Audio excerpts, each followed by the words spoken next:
Society on BCTV is supported in part by the Highlands at Wyomissing.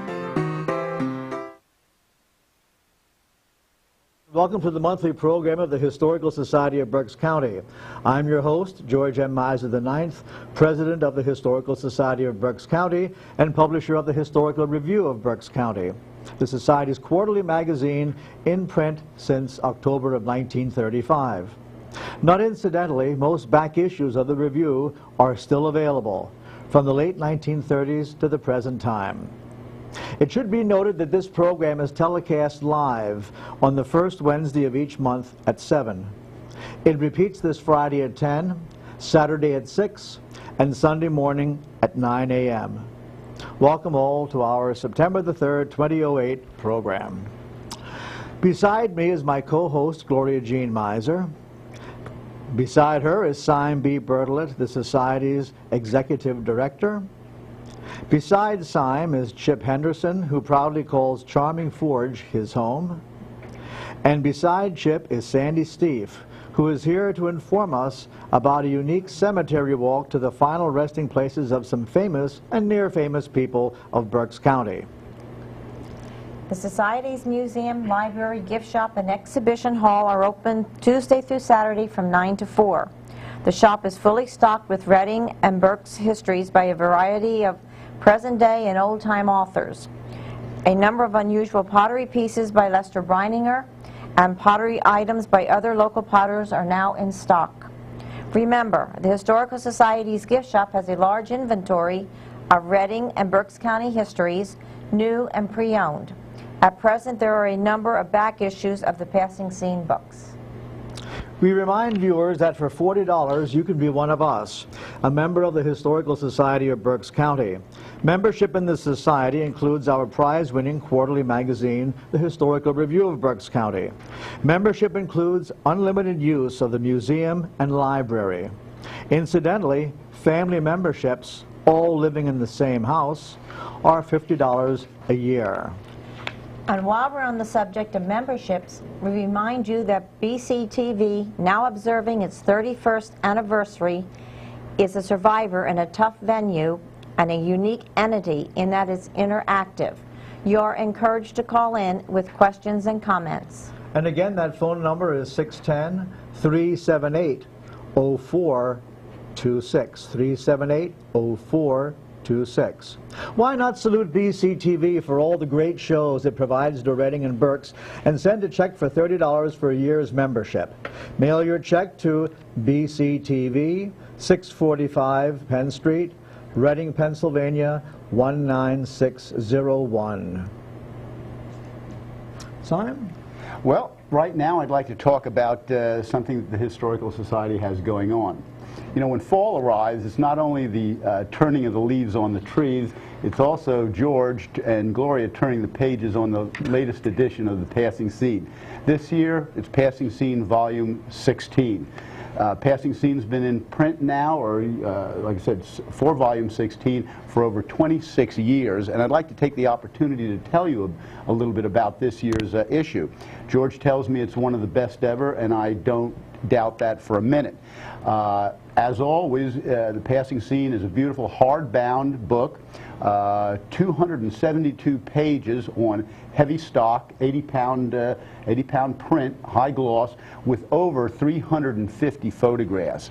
This year we're going to have, George is going to cover subjects like Carsonia Park and a number of other topics, in addition to the Tulpehocken Crabman, which I can't wait to hear the history on that. But it's a wonderful, wonderful book. People look forward to it every year. This year I have to remind folks that this is going to be a one-time and a one-time only printing. There will be no second editions on this book. We're going to be printing 2,500 copies, and as in the past, they go very quickly. So we're taking reservations for copies of the Passing Scene. You can call the Historical Society at 610-375-4375. Ask for Gloria, and you can reserve your copy now, which I really urge you to do because they won't last long. We do have, the book will be available approximately mid-November, And we're going to also be having the annual autograph signing party at the Historical Society's main location at 940 Center Avenue.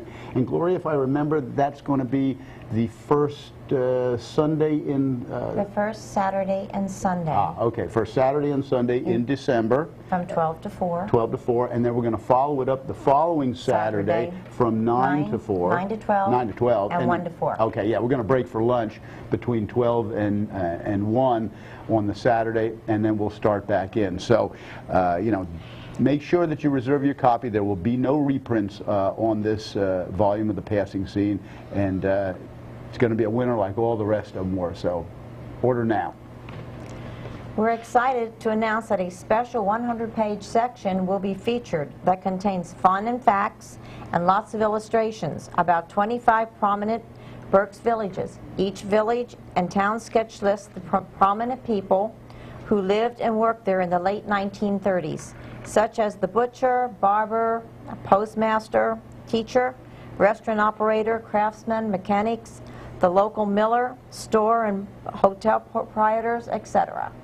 Hundreds of people are included in this special section, which highlights the towns and villages of, and here they are, Alleghenyville, Amityville, Bally, Burnville, Bethel, originally Millersburg, Glandon, Centerport, Fritztown, Geigertown, Huff's Church, Lenhartsville, Mertztown, Millersburg, Moulton, Mooresville, Morgantown, Mount Pleasant, Pleasantville, New Jerusalem, Pine Forge, Pricetown, Stonersville, Stroudsburg, Strausstown, Virginville, and Westnersville, better known today as Stony Run.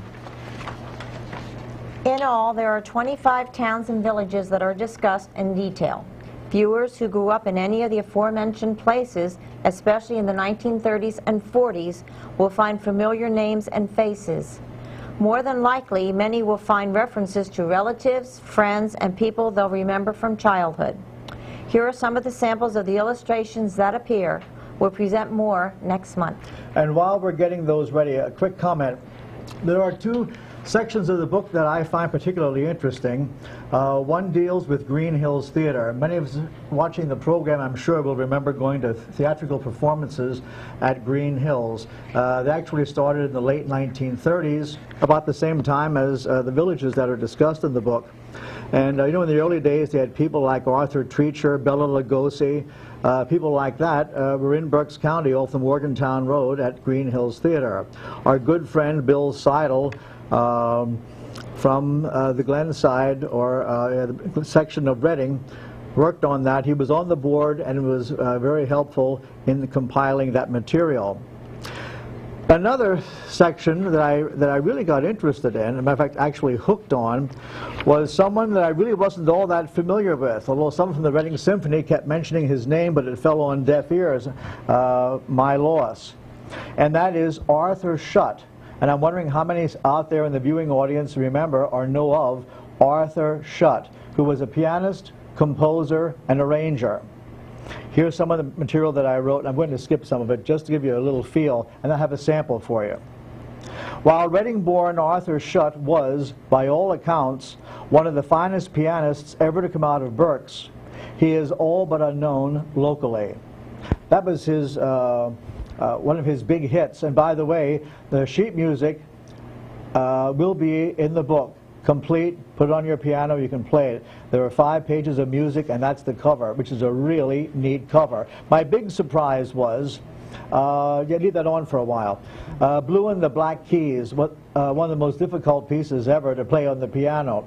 I started doing some research on eBay, and to my great surprise, I discovered how collectible that music is. He would really be pleased to find out that that Blue and the one that you're looking at, Bluing the Black Keys, sold on eBay last week for $204. And the Ghost of the Piano didn't go for much less. But I have that, and that will be in the book. I really like that cover. And that was the thing that really drew me to it. Besides, the music is so rare, I thought it would be neat to have everyone have a copy of the music just for show and for the record, because you will not lay your hands on that music very readily.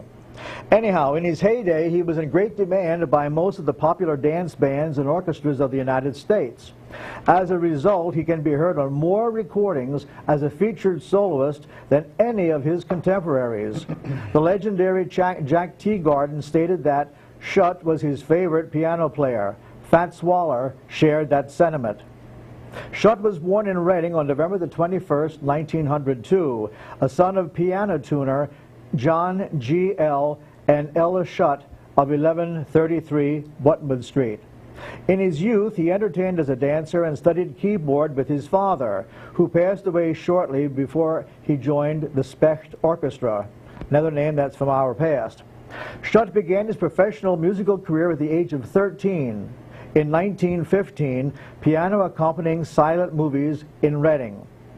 In 1918, he began playing with Paul Specht's orchestra as a teenager and stayed with Specht for about 6 years, during which time he traveled with the group to London in 1923, where he recorded 2 novelty records for the Regal label. In other words, 4 sides, 2 records.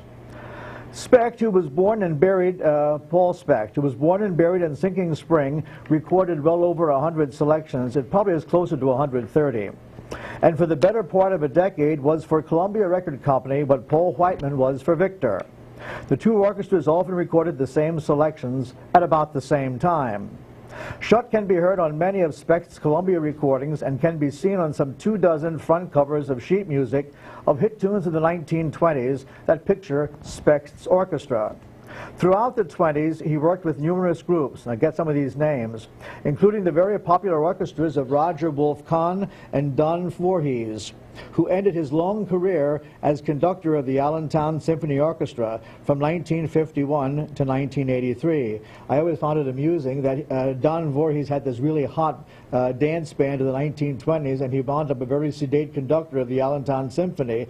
And those of you who are old enough to remember the Bell Telephone Hour, he was the conductor of the Bell Telephone Orchestra. As a prolific studio pianist, he recorded with Nat Shilkret, Fred Rich, Joe Venuti, and with Bix Beiderbecke and Frankie Trumbauer in 1927. Big names, big stuff. Schutt's unusual chord voicings and percussive solos were standout and much appreciated throughout his heyday. To his fellow performers, he was known as the Baron. From 1927 to 29 and again in 1931, he played with Red Nichols, and also recorded with Jimmy and Tummy Dorsey from 1928 to 1931, and with Benny Goodman.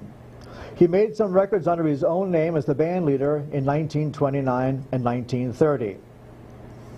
In the early 1930s, Schutt was musical director for Crown Records. Crown Records were those that you would buy in the 5 and 10 cent store years back.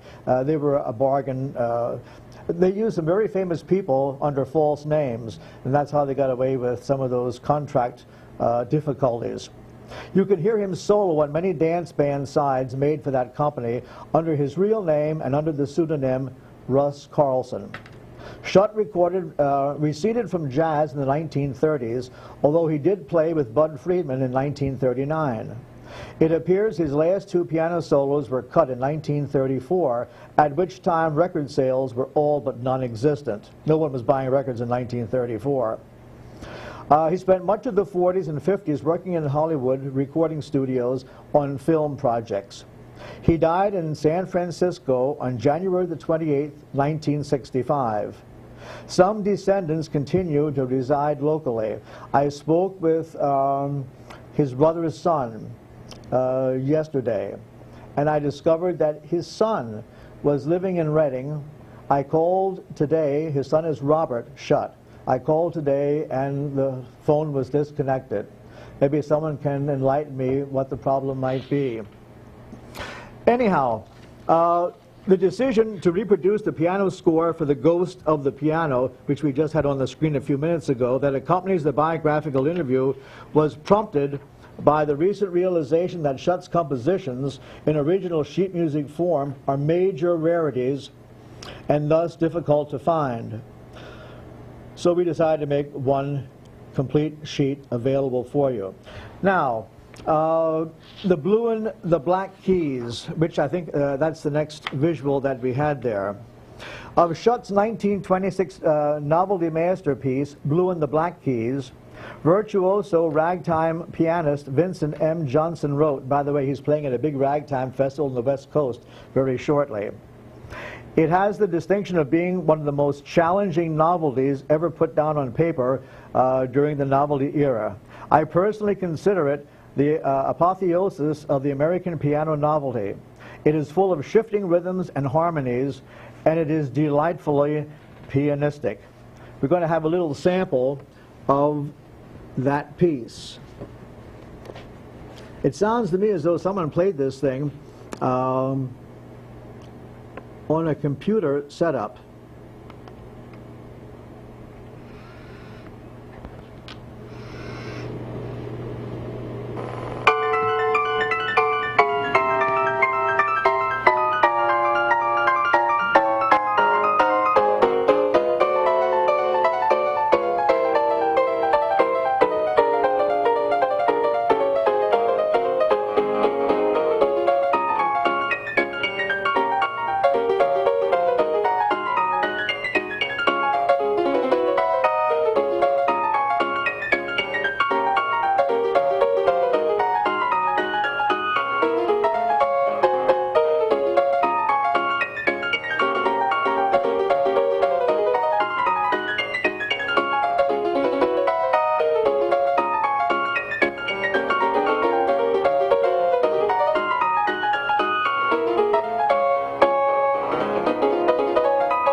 He was 24 years old when that was written.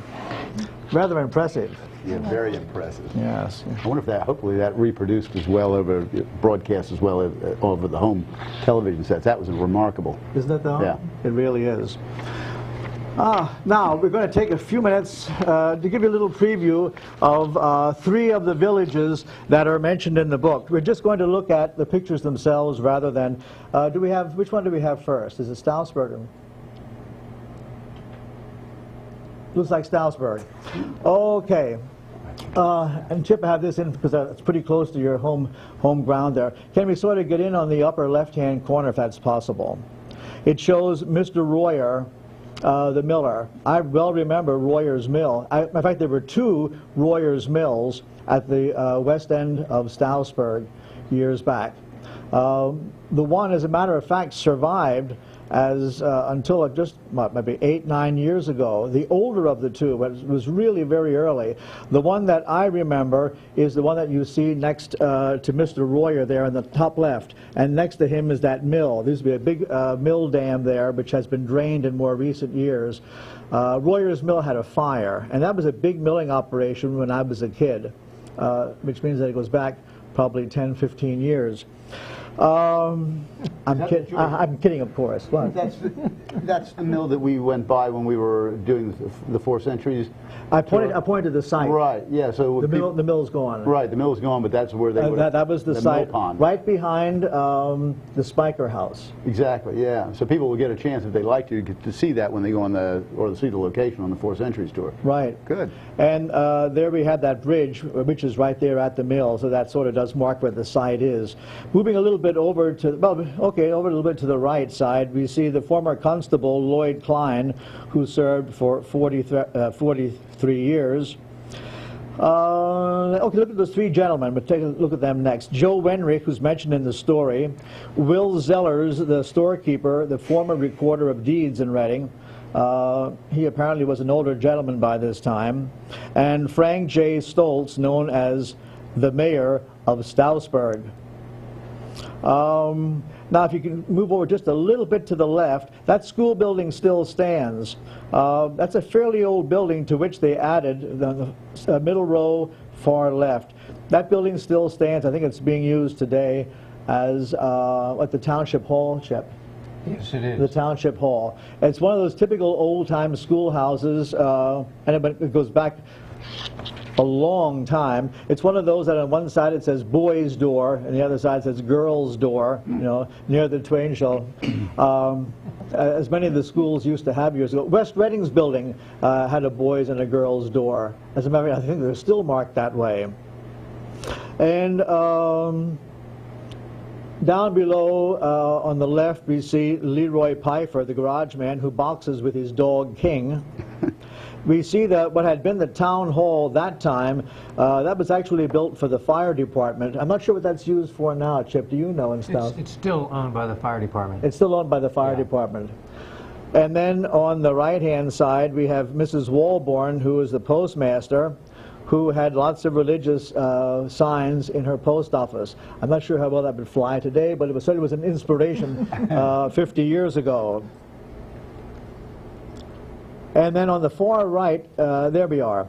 We see Reverend Carl King, pastor of Christ Lutheran Church, Zion Reed's Church, and there we see the church. That's one of the most interesting churches in Berks County as far as I'm concerned. First of all, it has 3 organs. How many churches in Berks County have 3 organs? It has a Diefenbach organ, one of the fine old Diefenbach organs. It has another organ that escapes me, and then in the back of the sanctuary on the right-hand side is a Gruber organ made in Stroudsburg. The society, we're fortunate we have 2 Gruber organs.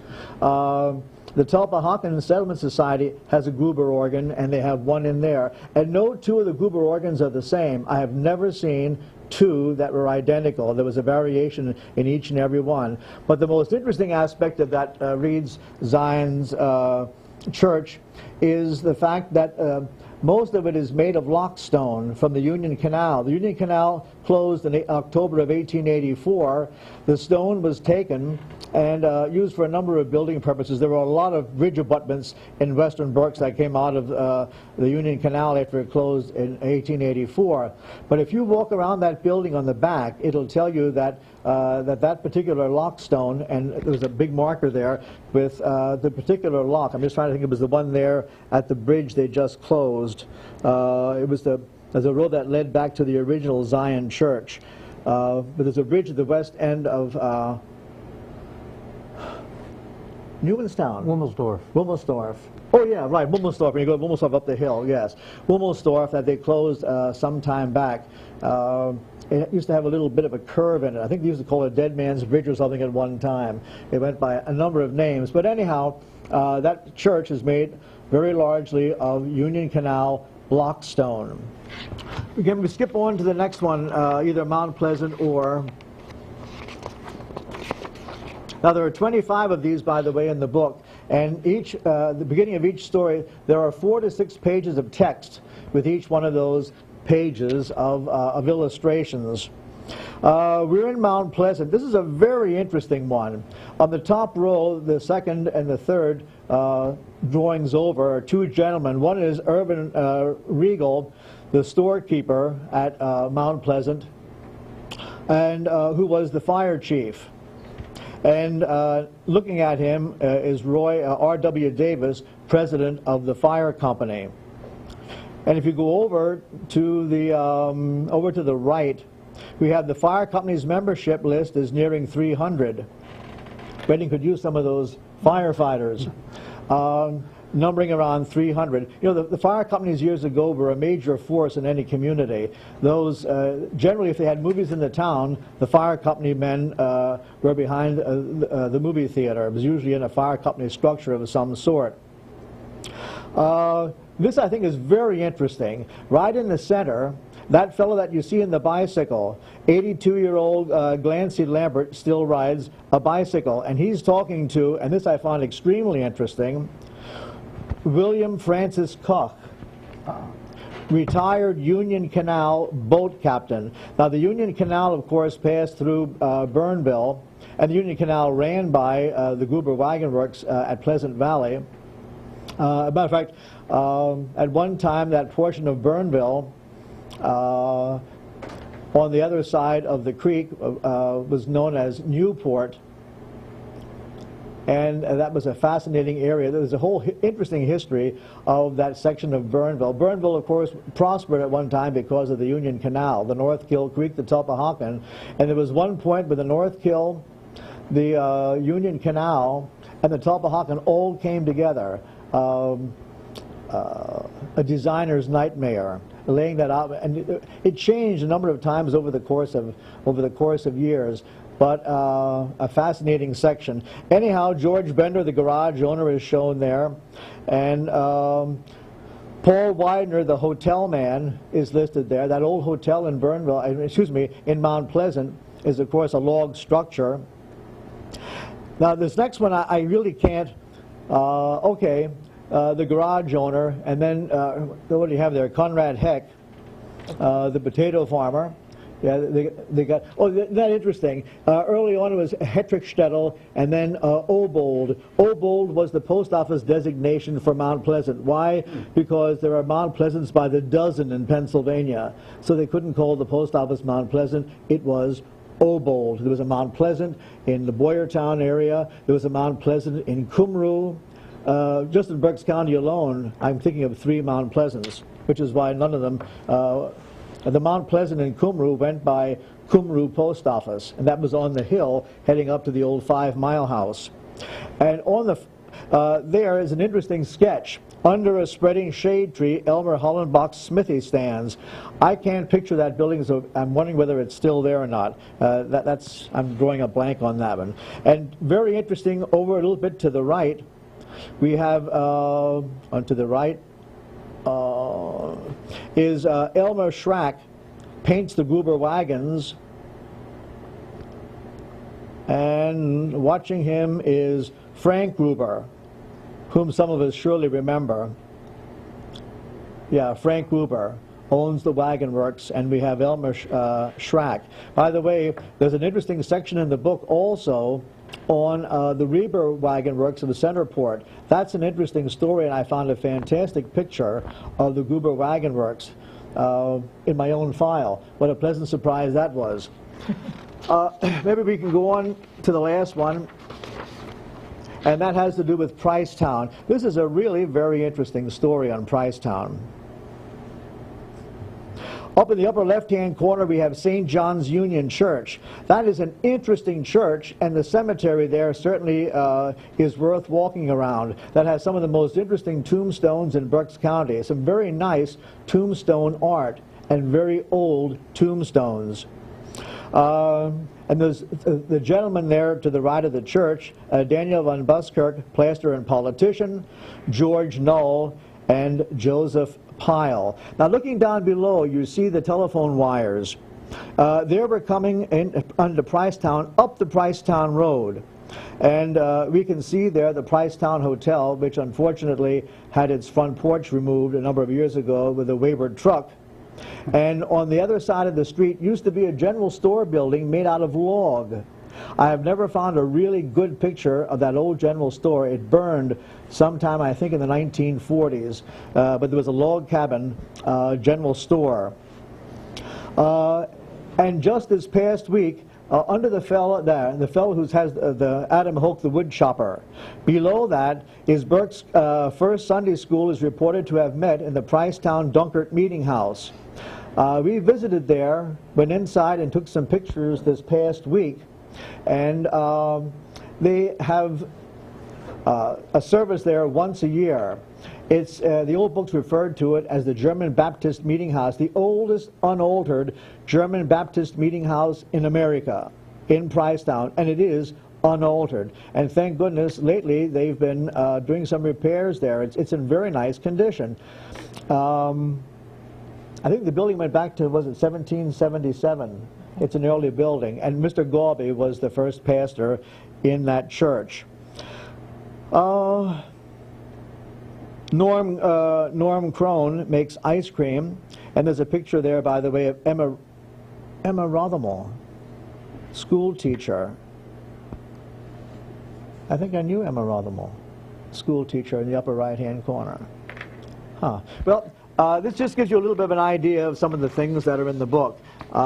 Those drawings really are very well done, thanks to Reading Times Eagle illustrator Leroy Gensler, who was with the paper for a long time. And of course, unfortunately, he passed away on the way to work one day in his 60s, and they found him behind Washington Towers. He died very suddenly. Well, he was very, very ill. They took him to St. Joe's, and he didn't survive very long. Let's move on. I believe, Sandy, I believe you have something for us. Yes, I do, George. I don't know how you're going to work with those. Let's see what we can do. Okay. We'll try to move through these visuals as quickly as possible.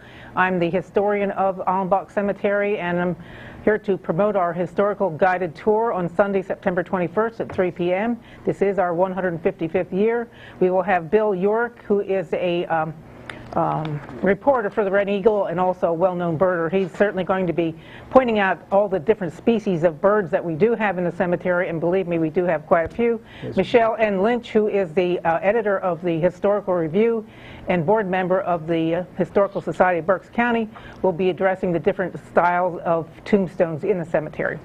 By the way, I must thank Sandy Steve, because there would not be that 100-page section in the new book on Village Rambles were it not for Sandy. She managed to obtain the originals for us, and publicly we have to thank her greatly for what she did for the volume 16, and we thank you, Sandy. Okay, George, you're quite welcome. Glad to help out. Anyway, the office will be open and refreshments will be served. Next. Could we have the next one, please? Just move them along. This is our little office. It was built by the Schlegel brothers in the 1920s for $1,200. It's very, very well built. It will be open. It's beautiful inside, so hopefully you'll come and take a look at that. Okay, now we're moving on to the map of the cemetery. This is a 34-acre cemetery, which started out as 2 acres. Charles Allenbach started it with 2 acres. It's now 34 acres, and we will have maps. This is a blueprint, but we have prints off the blueprint, full size, available for sale at $7 a piece. The cemetery is beautiful. Just keep moving on. All year round, it's a wonderful place to take a walk. If you want to show the next one there, we have, you can actually see the pagoda in the background there, but some snow. Every season is a great time to walk through there. It's very peaceful. If you look at the next slide, you'll see one of our daily walkers there. There's Max and his mistress walking through the cemetery, so people do enjoy coming through. And next we have we had gates at each one of the entrances of the cemetery. The only ones left are the 2 pedestrian gates, which are at the main entrance, and there is brick walkways behind them. So that's all that's left. On this next one we have is a letter that was sent to the cemetery from the Reading Cold Storage Company. Allenbach Cemetery had sent them a letter accusing them of having mules running loose and causing damage in the cemetery. and so their response was, well, I don't think so. Just like that. Yeah, that's right. On the next one, we'll see, this is the only picture that I could find. In the left-hand corner is the Allenbach Chapel, which was 20 by 40 feet high. It was dedicated in 1988, and we cannot find out. We went through the meeting minute books. It disappeared in the 1930s. We even spoke to people that lived in the neighborhood their whole lives, and they're in their late 80s, and they just can't remember it, so unfortunately. Okay, nextly, I just found this recently. I find myself digging people up all the time.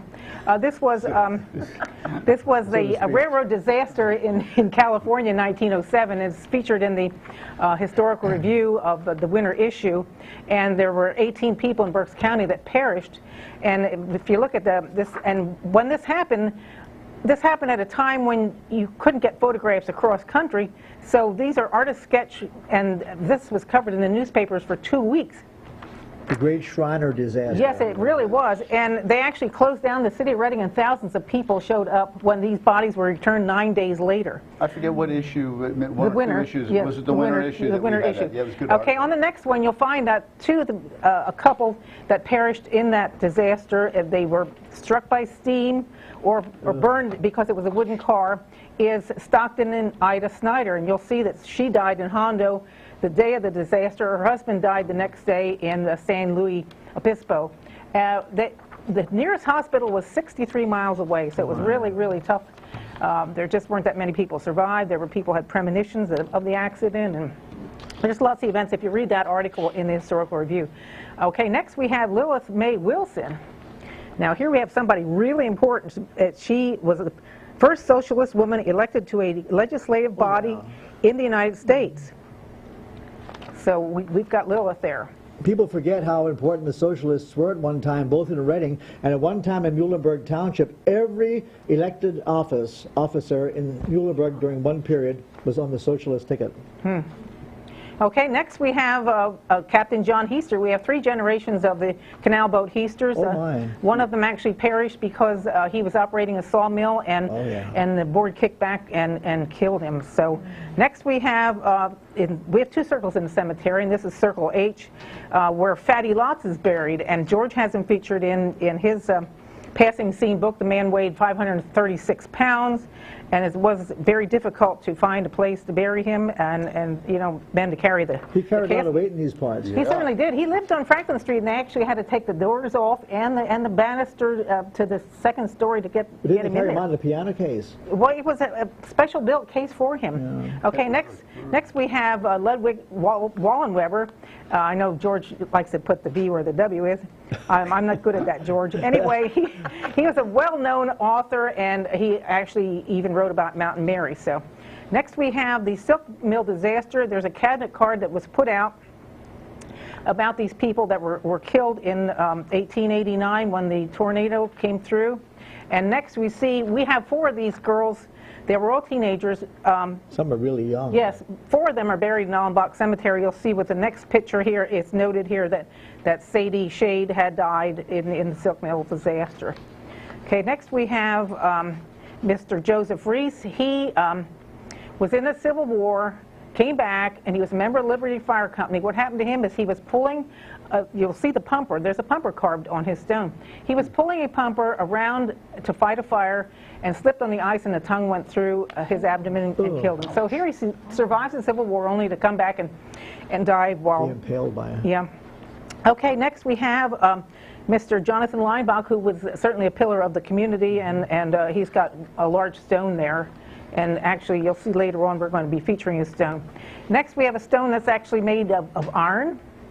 So we have different stones. The next one we have was a gentleman that jumped out of a window in Philadelphia, George Canonopoulos, and his family later just dropped it and was just canal. The rest are buried there too. But it's very interesting Mediterranean-style stone.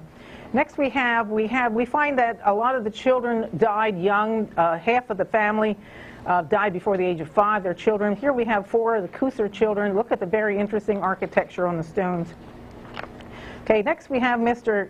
Cunius, who served in the Revolutionary War and was also a well-known cabinet maker. And you'll see in the next 2 pictures some of his work. And he always carved his initials. We'll look at the next 2 pictures then and see that. This is at on South 5th Street.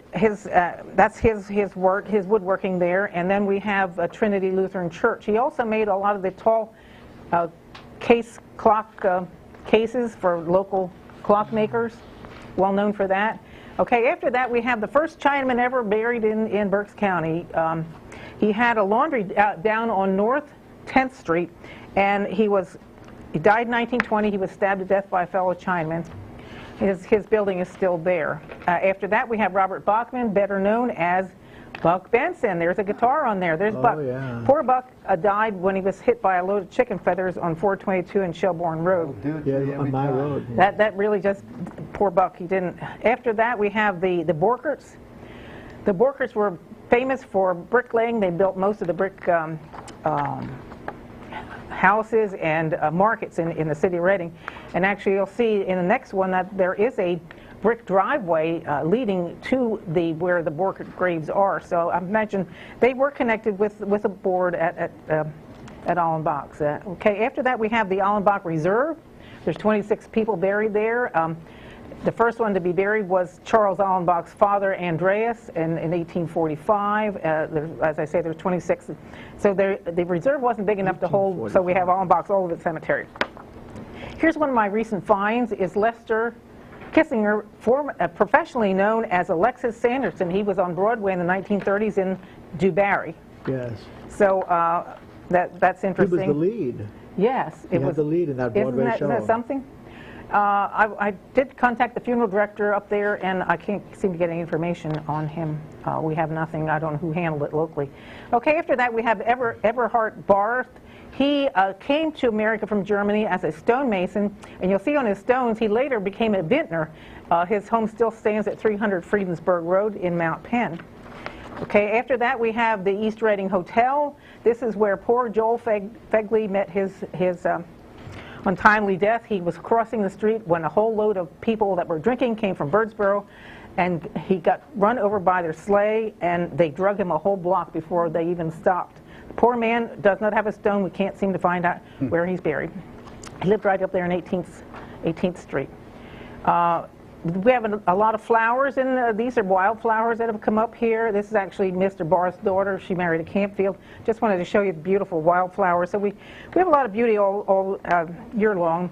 Next we have Philip Tomney, known baseball player. He played for the Louisville Colonels, and if you look at the next one, he was big stuff. He was. Do a Google check on Tomney, and you find page after page after page about him. He's buried in a Boyd's burglar-proof cast iron vault. Yeah,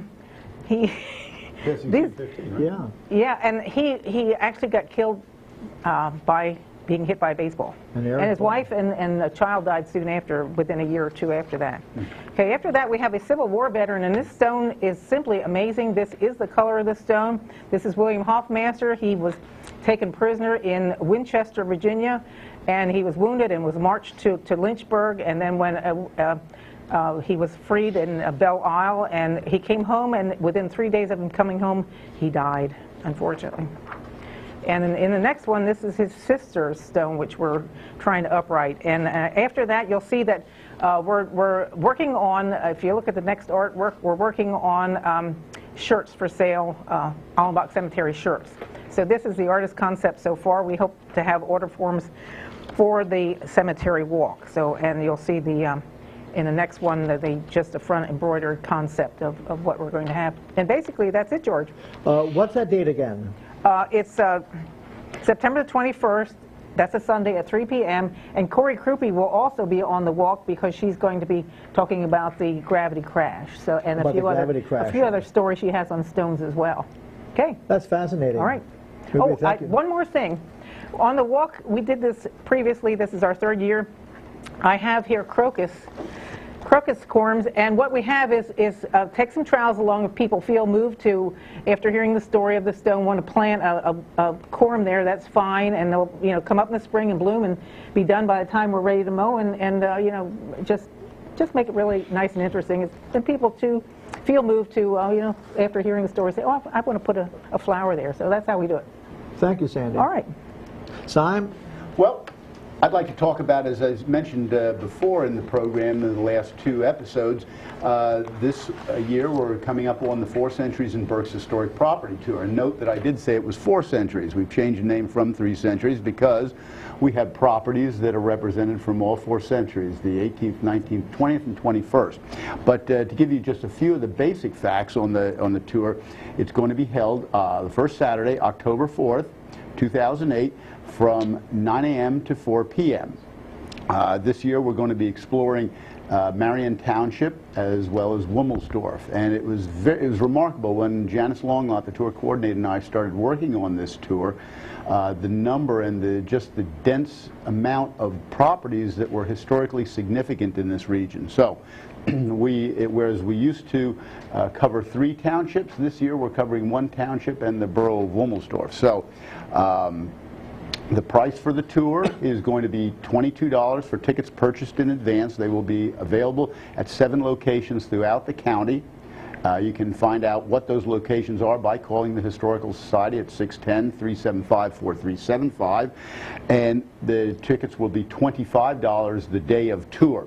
Now, we're also, as in the past, going to be offering a bus if you don't feel like driving the tour on your own, and the tour guide for that bus will be none other than George Miser here, so you'll be able to take the tour with George and hear other significant facts on Berks County history.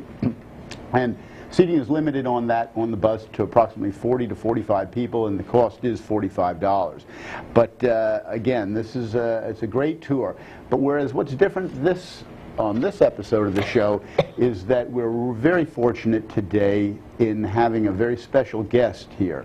When we first were looking at the region, we said, what are some of the wonderful properties that are available in that neck of the woods? And we said, well, probably the most important is Charming Forge, which has so much importance to not only the history of Berks County, but to the United States. It was a very early iron plantation in the county, and we thought that we'd love to have that on the tour. And Janice Longlot said, well, Simon, why don't you call Chip and see whether he would be inclined to do this, which I did. And he was gracious enough to say yes, that they would allow Charming Forge to be on that tour. And so I'd like to introduce Chip Henderson to the audience and just talk to Chip a little bit about Charming Forge and get some of the history of this incredible property. Chip, welcome. Thank you very much, Simon. You betcha. It's great to have you here. Well, tell us a little bit about the history of Charming Forge. I mean, I mentioned it was an iron plantation, but go into a little bit more depth on just, what it meant to Berks County and the colonies. Well, in the early days, 1749, the forge was actually started by 2 men as partners, and it grew slowly, but by 1762, a German from Lancaster County by the name of Heinrich Wilhelm Stigl acquired the property, and he changed the name from the Tulpehocken Eisenhammer. Eisenhammer in German means trip hammer or forge, to Charming Forge, because they thought in the glen it was nestled in, it was a very charming place. So we anglicized it, and Charming Forge has had that name since 1762. Stigl was then the entrepreneur, along with 2 partners from Philadelphia, on equal basis, a third, and a third. And Stigl also started a glassworks in Mannheim, Lancaster County. But by 1774, some 12 years after Stigl acquired the property, he fell into fiscal problems. And in essence, the High Sheriff of Berks County George Nagel stripped Stigl of all of his worldly goods in 1774. And Stigl's nephew, George Ege, stepped into the scene and bought out his uncle's 1/3 interest. And by 1780, 6 years later, young Ege had acquired the other 2/3 interest from the other partners in Philadelphia. And it was at that time that he started to construct actually what is known today as the Charming Forge Mansion, which took him about 4 years to build between 1780 and 1784. By the time Ege died in 1828, the property had grown to approximately 17,000 acres, consisted of 5 farms. Ege was the wealthiest man in Berks County and the largest landowner, and at one point he was also the largest, greatest owner of slaves. There were as many as 25 slaves on Charming Forge. 7 to 10 slaves worked in the house and the balance worked in the forge operation. Charming Forge was distinctive and it had 4 furnaces. I always say Valley Forge is the most famous forge in Pennsylvania, if not the country, but Charming Forge was the largest with four furnaces. And Charming Forge went through several changes of ownership until the early 1900s, and by 1910 it was acquired by a Wilmersdorf man, John J. Soliday, who later transferred it to his son upon his death, who transferred it to his 2 daughters at about 1753. Pardon me, 1953. The 2 daughters deceased within 3 days of each other in 1993, and the property came up for sale in late 93, and we acquired it and started restoration in 1994. How many people were employed at Charming Forge during the height? Do you have any idea? Yeah, just officially I think it was 99, so it was a rather large enterprise for the colonial period. And as I understand, they made many of the munitions and the cannonball and things like that for the Revolution. Well, is that right? They were involved in that. Their primary business was in making different types of iron to be used by wheelwrights and locksmiths and things like that to make hinges and blacksmiths. Okay. That was their primary business, but as an offshoot of that during the war, they were a supplier of cannonballs to the Revolutionary Army. Okay, you said you know the period that you acquired it, but or that you purchased it. But how did you hear about it? It came up at public auction, and we bought it at public auction. Is that right? Yes. All right. Well, what was the renovation? I mean, well, we were fortunate because in its 230-year history, it only ever had 2 coats of paint. It had never had central heat in it. It had 8 fireplaces that were closed, and the family never used it during the winter. So we had to put in heat, plumbing, electrical, to make it a modern, comfortable home. That's one of the things that I found most interesting when you had us to the house, is that when you go through this the property, you don't see, you know, the pipe work and electrical work and things like that running throughout the house. Everything is very well hidden. I mean, you took great care in maintaining that architectural integrity that that you find lost in a lot of properties. I think what's important when storing an old house is to try to respect the fabric of the structure, and that we did. We put most things, low voltage lighting, we put radiant heat under the floor. We did things like that to preserve the credibility and the integrity of the property. How long did it take you to do the restoration? It took us 2 years. 2 years. And you say that was your wife Vonnie, and you did almost all the work yourself. Well, we didn't do any of the mechanicals. Oh, we did all the decorative work, the plaster, spackling, the painting, the scrubbing, etc., etc. So it's called the scut work inside the house. Well, let me ask you, Chip, I mean, what's it like to, I mean, that's such a significant, what's it like to live in a historic property? In a historic property like that? I mean, I look at that and I truly think, you know, this is nicer than Winter Tour. Well, the thing you have to realize, and we both fully appreciate, is we're living in a piece of history, and in essence we're caretakers during this period of time. Because we will pass on and the house will still be there, it's still historical, and we appreciate it for what it is. Well, I'll tell you what, the citizens of Berks County are very fortunate to have you as a caretaker and a custodian, if you will, of one of the premier historical properties we have there. We thank you very, very much for doing that, because it's magnificent. I will tell you, you know, come on this tour, if for only, you know, that property, but we have 9 other properties that are just absolutely outstanding, but this Charming Forge is very special. I think someone showed a... aha. Well, it's about that time, folks. Tell your friends... Oh, by the way, first Saturday, this Saturday... This Saturday? First Saturday? First Saturday, First this Saturday. this Saturday. Yeah, and perhaps Jonathan Scholler will be giving us a talk on the Blue Marsh area, Pleasant Valley.